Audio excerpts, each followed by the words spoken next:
सात रंग इंडिया में आपका स्वागत है। मैं हूं कुमार अनिल। तेजस्वी यादव बिहार के जिलों में रैली कर रहे हैं, मुरेठा बांधकर अपने समर्थकों का जोश बढ़ा रहे हैं। और इधर बिहार भाजपा ने कल पटना के एक बड़े होटल में एनआरआई सम्मेलन किया, जिसमें विदेशों में रहने वाले बिहारी जमा हुए थे। आप फर्क देखिए, तेजस्वी यादव गांव के गरीबों के बीच और भाजपा बड़े होटल में। बिहार में भाजपा इतनी निश्चिंत क्यों है?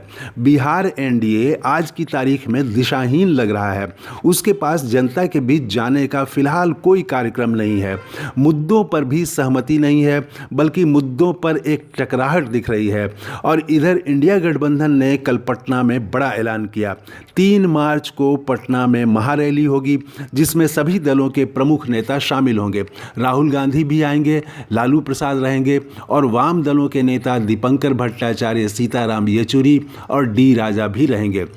इंडिया गठबंधन की इस घोषणा से जुड़ी 3 खास बातों की चर्चा इस वीडियो में करूंगा। पहली खास बात ये कि बिहार की राजनीति के केंद्र में आज नीतीश कुमार नहीं रहे, सुशील कुमार मोदी भी नहीं रहे और भाजपा के नए प्रदेश अध्यक्ष सम्राट चौधरी भी नहीं हैं। भाजपा के कोई नेता आज बिहार की राजनीति के केंद्र में नहीं है। अब तेजस्वी यादव ही बिहार की राजनीति के केंद्र बनते जा रहे हैं। तेजस्वी का समर्थन या तेजस्वी का विरोध, वे ही बिहार की राजनीति की धुरी सबसे बड़े नेता के रूप में उभर रहे हैं। दूसरा कि कल एक तरफ जब इंडिया गठबंधन के सारे नेता पटना में राजद कार्यालय में बैठकर मीटिंग कर रहे थे, प्रेस वार्ता करके महारैली की घोषणा कर रहे थे, ठीक उसी समय बिहार भाजपा के अध्यक्ष सम्राट चौधरी पटना के एक बड़े होटल में एनआरआई सम्मेलन कर रहे थे, जिसमें विदेशों से आए मेहमान थे। भाजपा और एनडीए के पास अभी तक जनता के बीच जाने का कोई कार्यक्रम नहीं है। मुद्दे भी स्पष्ट नहीं हैं, बल्कि मुद्दों पर एक टकराहट दिख रही है।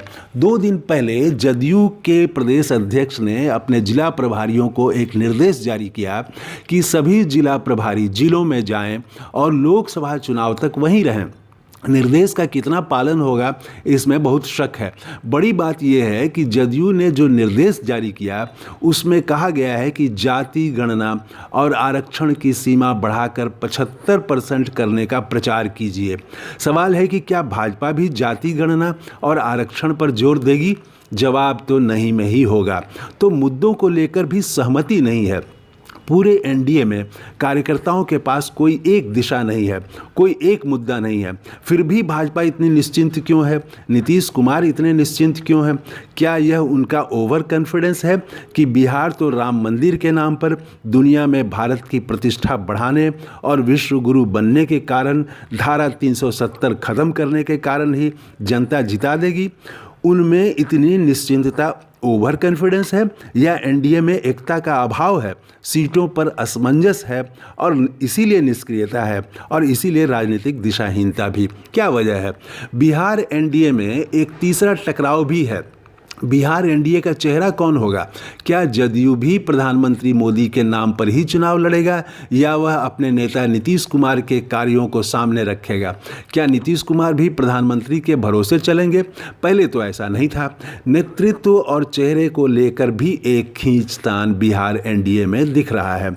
और अंतिम बात कि बिहार एक बार फिर से विपक्षी राजनीति का सबसे बड़ा गढ़ बनने की दिशा में है।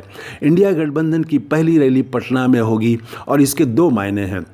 पहला तो यही कि जब 3 मार्च को देश के सारे विपक्षी नेता एक मंच पर आएंगे तो विपक्षी राजनीति में एक आत्मविश्वास आएगा।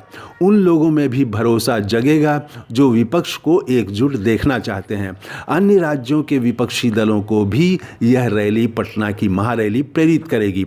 एक सबसे बड़ा संदेश देश के ओबीसी, दलित और आदिवासियों में जाएगा।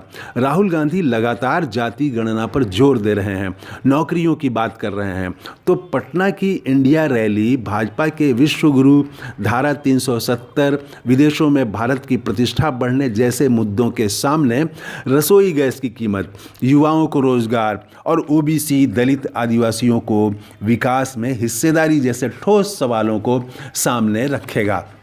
तो देश की राजनीति में ये पटना की जो रैली है वो देश की राजनीति को और साफ कर देगी कि आपको विश्वगुरु बनना है या आपको नौकरी चाहिए, राम मंदिर के नाम पर आप वोट देंगे या अपनी राजनीतिक हिस्सेदारी आपको चाहिए।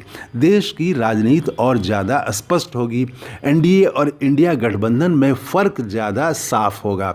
पटना रैली की इन 3 खास बातों के अलावा यूपी से भी इंडिया गठबंधन के लिए एक अच्छी खबर है। वहाँ कांग्रेस और सपा में सीटों का तालमेल हो गया है। कांग्रेस 17 सीटों पर चुनाव लड़ेगी और शेष 63 सीटों पर समाजवादी पार्टी और कुछ अन्य छोटे दल चुनाव लड़ेंगे। तो ये है हमारा नया वीडियो। आपने इस चैनल को सब्सक्राइब नहीं किया है तो ज़रूर कर लें। थैंक यू, धन्यवाद, जय हिंद।